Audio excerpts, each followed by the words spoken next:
how does a powerful personal brand help professionals while they're switching careers?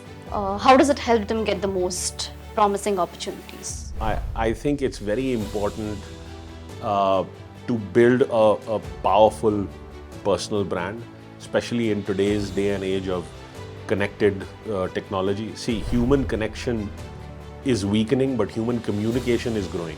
You know, we have access to more information than we can process.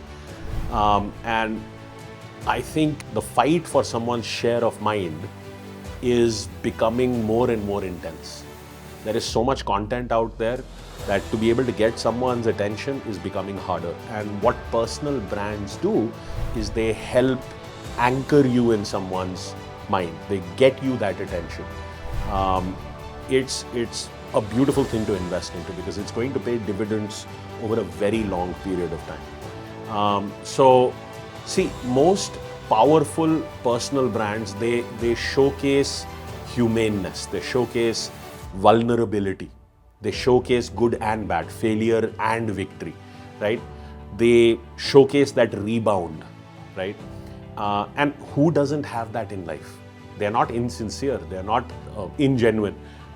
So, you know, they have to come from a place of tremendous reality. You know, this ability to reinvent yourself needs to be a part of your personal brand. And, you know, we are in an industry where we are creating content all of the time. And I just want to mention a few things that I feel help bring a personal brand or content in general to life in a beautiful way. So one of the things that has worked well and works very well for people who are wanting to build a personal brand is the concept of social currency. See, we share what makes us look good. So if you have the opportunity to meet a celebrity and you get the chance to take a photograph with them, what do you do with that photograph? Put it on social media, share it in your WhatsApp groups, right? So you're going to let people know that you had the opportunity to engage with someone who makes you look good. This is the kind of company you keep. So social currency is a very powerful concept. It's that leveraged equity of someone else's brand. So, you know, the more you can put yourself in situations where you can leverage social currency, it's an easier way, it's a shortcut to being able to build a brand. Another thing to keep in mind is environmental triggers.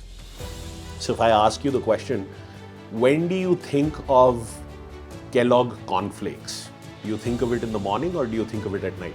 Right, it's breakfast cereal, right? So naturally you think of it in the morning. So somebody had actually done research and they'd looked at Twitter mentions of Kellogg's breakfast cereal. And they saw a huge spike at around between 6 a.m. to 9 a.m. in the morning. Right, breakfast time. So it's an environmental trigger. So you can design the environment around a brand, maybe a personal brand or a product brand. You can design it where these environmental triggers can help accelerate the strength, intensity, and power with which a brand is being built. Similarly, if you look at a product like KitKat, okay? Now, it was a great product, but the sales were normal, they were ordinary. And their marketing people came up with this campaign, have a break, have a KitKat, right? Sales jumped 400% because they associated the consumption of KitKat with taking a break, right? So it was a very powerful campaign, entirely based in the concept of environmental triggers. The third thing that I'd like to point out here is brands and people as brands, they connect emotionally, right? So it needs to create emotional arousal, right? And negative emotions can create emotional arousal and positive emotions can create emotional arousal. But it needs to be high emotional arousal. It cannot be low arousal. So if you look at negative emotions like anger or anxiety, they can create very high emotional arousal, right? But if you look at a negative emotion like sadness, it doesn't create very high emotional arousal, right? If you look at positive emotions like awe or amusement or excitement, they can create very high emotional arousal. They can get you to follow a call to action. Whereas Contentment, which is a positive emotion, doesn't create very high emotional arousal. It settles you.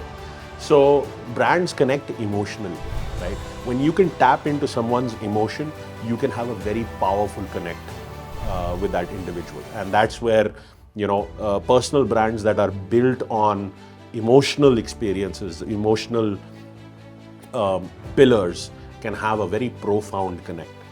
The next thing that helps is building yourself to grow. So, for example, if you have any accolades, if you have any accomplishments, if you have any awards, you've done some research that has been of value, you've written a white paper, you've gotten published, you have speaking opportunities. In this day and age of social media, you need to merchandise all of that because it's adding value to someone, right? You need to put it out there. You don't want to be the biggest secret in your company or your industry, but there is a way to do it. You cannot do it which makes you come across like, blowing your own trumpet. You have to do it from a place of tremendous sincerity. You have to give the right credit because we don't do anything alone. It really takes a village to raise a child. So there's a lot of people who played a role in your success, and to give them that credit, to thank them for that, is a wonderful and very sincere and genuine way of bringing this to light. One more thing that helps is when you can offer someone practical value.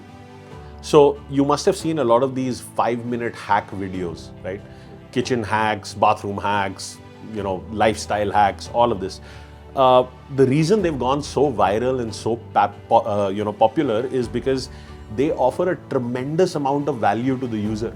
So when you can offer someone practical value, it makes a huge difference. It's helped someone in that capacity, and that's where it can spread beautifully. And that's part of your personal brand. If you can offer value, if you can serve someone, then that's something that deserves to be shared, and people will want to associate and tap into that. And the sixth factor that I would give you is the power of storytelling. Brands need to be built on storytelling. So information travels under the disguise of stories. You look at the epics in our religion, Ramayana and Mahabharata, right? They are stories. There are so many moral, powerful lessons entwined in these stories. You look at Panchatantra tales, you look at the Bible, you look at any of this. So, before they buy into your idea, they're going to buy into you, and you are a story.